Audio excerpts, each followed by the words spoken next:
جمال الوجود بذكر الإله وتصفو الحياة بنور هدى جمال الوجود.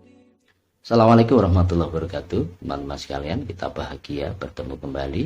Mudah-mudahan kita selalu diberi kesehatan oleh Allah sehingga kita bisa menyempurnakan puasa Ramadan kita.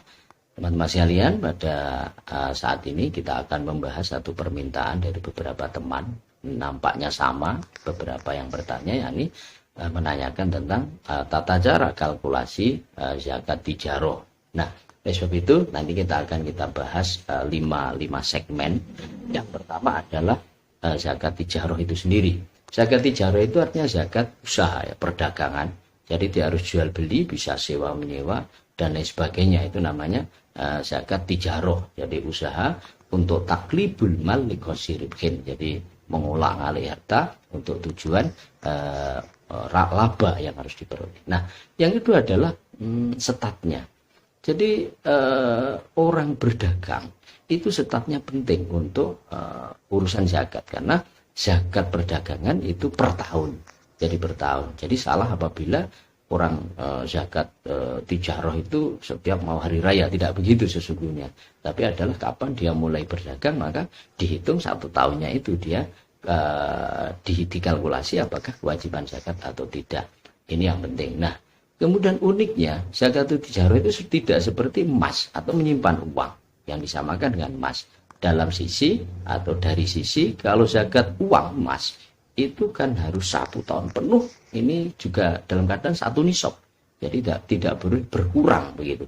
Tapi kalau zakat tijaroh itu yang penting akhir tahunnya itu ada 1 nisab atau tidak.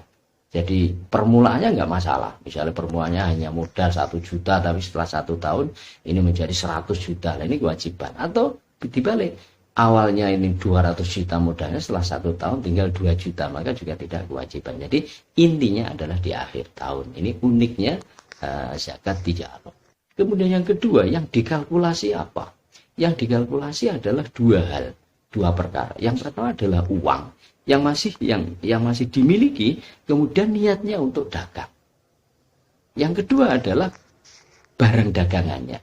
Barang dagang di sini juga barang dagangan yang masih akan diputar, dijadikan usaha perdagangan gitu ya. Sehingga dari sini kita bisa menyimpulkan uang barang yang sudah diniati kinyah. Kinyah itu artinya disimpan, tidak diputar lagi, maka tidak dihitung. Yang berikutnya sarpras, jadi sarana prasarana perdagangan. Ini juga tidak dihitung. Jadi alat transportasinya, etalase, tokonya, ini tidak, tapi barang dagangannya.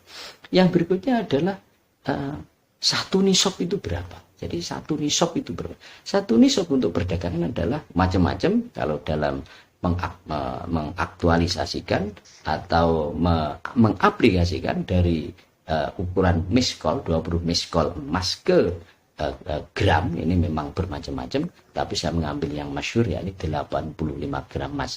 Jadi barang dagangan itu dan uang yang masih diputar, kalau nilai setelah dijumlah itu ada senilai 85 gram emas, maka itu 1 nisab. Nah, nisab itu apa? Nisab adalah batas seseorang kewajiban mengeluarkan zakat. Jadi kalau tidak ada 1 nisab tidak wajib. Kalau 1 nisab atau lebih maka wajib. Sehingga kalau kita contohkan 1 gram emas 1 juta, maka 85 gram adalah 85 juta.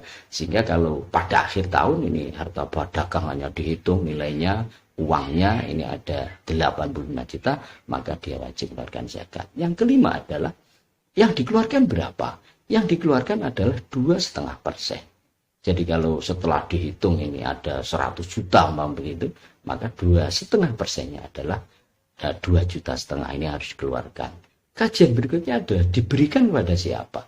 Diberikan kepada asnaf atau golongan sama seperti zakat fitrah, yakni 8 golongan, utamanya fakir miskin. Nah, yang kita sampaikan tentu ibaratnya ada di mana-mana. Jadi seperti di Buyatul Mustarsyidin dan seterusnya.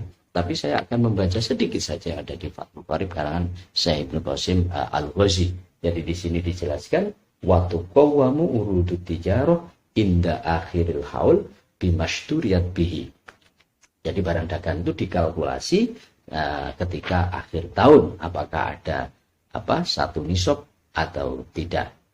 Dengan dengan bimashturiat bi itu artinya dengan mata uang kalau saat itu emas atau perak, kalau sekarang tidak ada kecuali kita menggunakan menggunakan rupiah karena kita ada di Indonesia. Wa yukhraju min dzalik ba'da bulughi qimati manitiyaro nisaban rubu'ul usyur minhu. Jadi setelah ada satu nisab maka dikeluarkan 2,5%-nya. Jadi rubu'ul usyur itu artinya 2,5% dikeluarkan dari nilai kalkulasi yang telah kita lakukan. Nah, demikian teman-teman sekalian, mudah-mudahan ada manfaatnya. Kalau ada pertanyaan dan hal-hal yang berkaitan bisa nanti kita ngobrol-ngobrol di YouTube-nya agar nanti kita lebih tuntas dalam menjawab pertanyaan ini. Demikian, wallahul muwaffiq ila aqwamit thoriq. Assalamualaikum warahmatullahi wabarakatuh.